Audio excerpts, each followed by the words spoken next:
نبی پاک صلی اللہ تعالی علیہ وسلم نے فرمایا میرے دو امتی قیامت کے دن اللہ کی بارگاہ میں کھڑے ہوں گے اور ان میں سے ایک عرض کرے گا یا اللہ اس میرے بھائی نے مجھ پر ظلم کیا تھا، میرے اوپر اس نے جبر کیا تھا، تو مجھے اپنا حق اس سے لے کر دیا جائے۔ تو حضور علیہ الصلوۃ والسلام فرماتے ہیں اللہ تعالیٰ اس شخص سے فرمائے گا کہ اپنے بھائی کو اس کا حق دو۔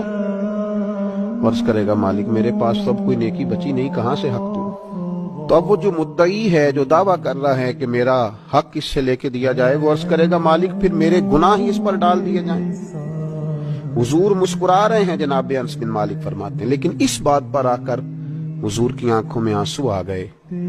نبی کریم صلی اللہ تعالی علیہ وسلم فرمانے لگے وہ بڑا ہولناک دن ہوگا قیامت کا۔ لوگ اس دن تلاش کریں گے کہ کوئی ایسا شخص ہمیں ملے، ضرورت محسوس کریں گے کہ جو ہمارا بوجھ اٹھائے۔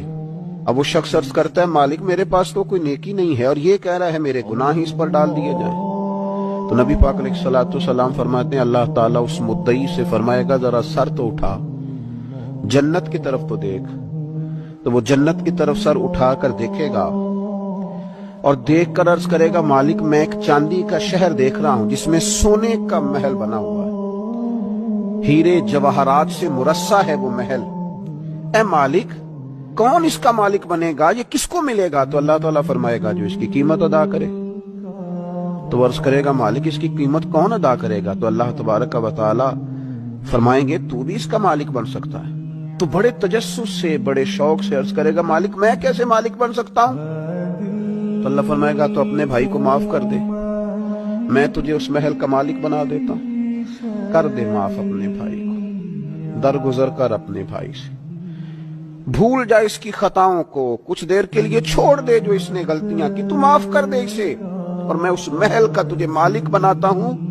نبی پاک صلی اللہ تعالی علیہ وسلم ارشاد فرماتے ہیں وہ فوراً عرض کرے گا مالک میں نے اپنے بھائی کو معاف کیا۔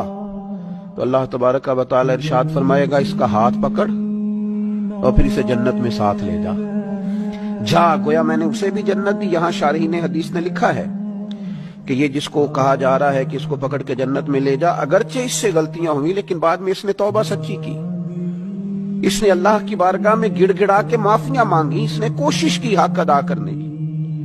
لیکن اگر کچھ کمیاں رہ گئیں تو چونکہ سچا تھا، ادا کرنا چاہ رہا تھا، کچھ باتوں پہ پہنچ نہ سکا، تو آج اللہ تبارک و تعالی اس کی طرف سے لوگوں کو صلہ عطا کر رہا ہے۔ اللہ فرماتے ہیں اس کا ہاتھ پکڑ اور جنت میں لے جا۔ اللہ کے محبوب صلی اللہ تعالی علیہ وسلم نے نتیجے کے طور پر، ریزلٹ کے طور پر یہاں ایک بات ارشاد فرمائی، حضور فرمانے لگے اللہ تعالیٰ سے ڈرو